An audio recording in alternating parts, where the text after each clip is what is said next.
Yeah, like You that. gonna visualize me too? Yes, Oh, it's gonna be the whole thing. the whole thing. Okay, please state your name for the record. My name is Christopher Kennedy. And will you allow your likeness and your being and your answer to these questions to be used? Yes, I will. Okay, thank you very much.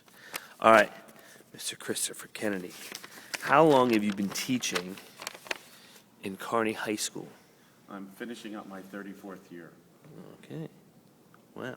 When you first started teaching, was there a technology department here at Kearney High School? The media department, as now, was part of our library. It wasn't a media center at the time. It was just a library. Just like a regular library, Right. books, Dewey Decimal System and such? Dewey Decimal System was still in play. Okay, so that's all it consisted of, was pretty much. All right. When you first started, did you have to implement any kind of technology in your lesson plans whatsoever, aside from maybe an overhead projector? There were overhead projectors, cassette players. One of the big things in a question that I was asked on my interview, could I splice 16 millimeter film together? Wow. Because everything was used on 16 millimeter projector, which even at the time I used within the classroom. Oh, that's remarkable. Were there any teachers when you first started who seemed to be ahead of the curve on technology, or pretty much everyone was on an even keel, like using these kind of older forms like splicing 16 millimeter and such? Pretty much just like right now, there was a wave of teachers coming in that were used to using cassettes, were used to using 16 millimeter projectors, using overheads, but many of the older teachers hadn't used them and were afraid of them. When did you notice that technology kind of changed to its kind of, hit that stride that hasn't stopped since? About in the early 80s, we acquired 20 computers, and this was associated mostly with basic skills. Uh-huh. Because as the HSPT at the time started up, that's when they realized that they would need to integrate technology into the classroom and integrate it into the testing. So from that time, it built. We had several Apples. Those are the first ones in the school, Those right? were the first ones in the school. And it took a while to even get into it. You couldn't turn it on and just start working with it. You had to program it. You had to go into the appropriate programs. Did that frustrate you as a teacher? So most teachers, it frustrated because it was time consuming. So within the constraints of a 40-minute time period, it was hard to get into any kind of real learning situation with them. That quickly changed because there were many other testing groups that came out, and there were ways to make money for groups outside the school to integrate basic skills within the classroom. So that's basically where it started, early 80s and grew through the 80s. When did you notice that students became reliant on technology? Like, not so much the fact that, computers in the classroom, but maybe like, handheld devices, phones, and, earphones and other things. In the 90s, most of the students, very few students had cell phones. Many had pagers, but very few students had cell phones, and really never became an issue until somewhere in the early 2004, 2005 time period is when it became part of the situation within the classroom. And that changed the whole dynamic of the classroom because it took focus off of teaching and then whatever's in their pocket and further distractions. The dynamics of technology have accelerated to the point where it's hard to keep them within the bounds of the classroom. Yeah. That's tough. Were you or any other teachers, teachers of your generation, 25 plus years? Older teachers, yes. I got you. Were you forced to implement these new technologies? As a school now, we kind of, at Kearney High School, there are smart boards in not every classroom, but certain classrooms. But were you forced by anyone to use technology? And if so, was it kicking and screaming, or were you just trying your best?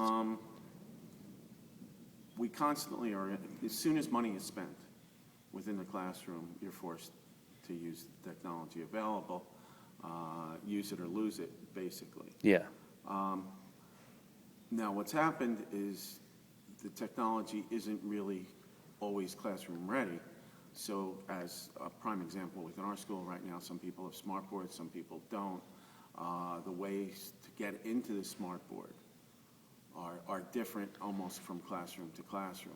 There's no consistency or anything. There's no consistency, and they get the materials as they can, which means that you're constantly relearning a new situation for your classroom. Also, what happens is as technology becomes instituted, you tend to go over why you're using it because you need to implement it. Therefore, why are we using it? It takes too much time. Again, it's just time consuming. Do you see a time when it will be kind of streamlined, where there won't be this time consuming, where everything will hit the That's what always stride? happens. Okay. That's what always happens. The technology becomes available to everybody, and once it's available to everybody, then it's used extensively within the classroom. So now that students are attached to their own technology and it's rapidly changing trends, do you find that the school follows suit, or do you think that they lag behind? I think the main considerations wind up becoming money and how can they do it, and how can they use the monies that they get. A lot of times there's restrictions on how they use the money that is coming in. So it leads to sometimes outdated technology in certain classrooms, where more advanced ones in other ones. Different technology. Different in every technology. class.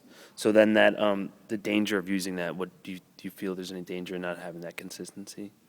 The problems are that mistakes can be made, and oftentimes because you're going at a quicker pace, you don't have time to realize that the mistakes are being made. Yeah. Do you find, are there any skills that diminish from a student standpoint as the reliance on technology increases? And you're an English teacher. That I could spend the whole day on. Okay. But basically, no memorization skills and intricate memory skills. Technology, the ability to use technology is repetitious, so they have that. What they see on